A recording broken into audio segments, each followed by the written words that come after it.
Three Indian brothers, Ravi, Rishi and Nishi Kant, have received the prestigious Vital Voices Global Leadership Award in the United States from Vice President Joe Biden. The award recognizes their effort to end violence against women. The three brothers began an NGO, Shakti, Vahini, in 2001 to fight injustice against women. And over the past decade, Shakti Vahini has rescued more than 2,000 people, 70% of whom were children. It's responded to more than 600 victims of honor killing. Well, joining us on Skype from the United States now is Ravi Kant, President of Shakti Vahini. Thank you, sir, for being with NDTV, and congratulations on the award. Tell us, how did you three brothers decide to set up this organization? Because you usually don't see men setting up NGOs to fight for women's rights. Certainly, this was of our parents and mother was a guiding factor in setting up this organization for combating violence against women. Right, sir. If you could tell us a bit more about the NGO, what sort of cases you've dealt with in the past. It's been a decade, more than a decade since the NGO has been functioning.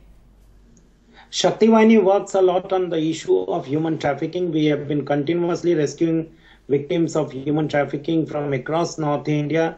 We work with the law enforcement agencies. We have filed several public interest litigations, and we work very closely with the law enforcement agencies.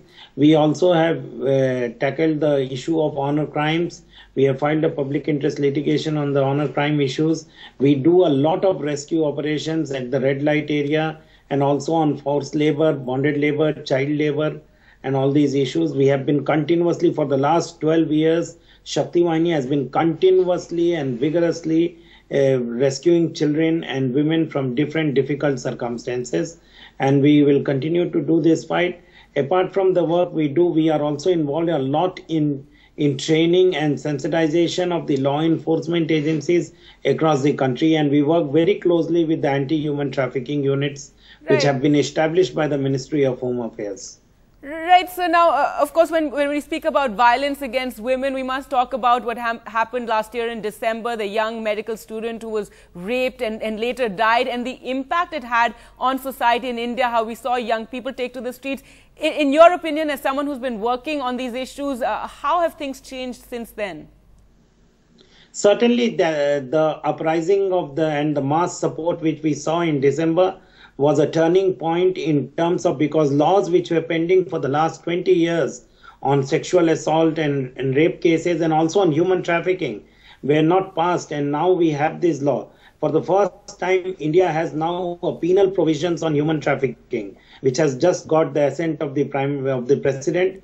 So the task is cut out, and our role is to get all these things implemented. We have to work very closely with the law enforcement agencies. The mass uprising was, yes, the public gave their opinion. The public wanted these strong laws, but now the task is very cut out for all the activists and the women groups across the country is to get all these laws implemented. We have seen the patriarchal mindset of our parliamentarians. We have seen the patriarchal mindset of the law enforcement agencies.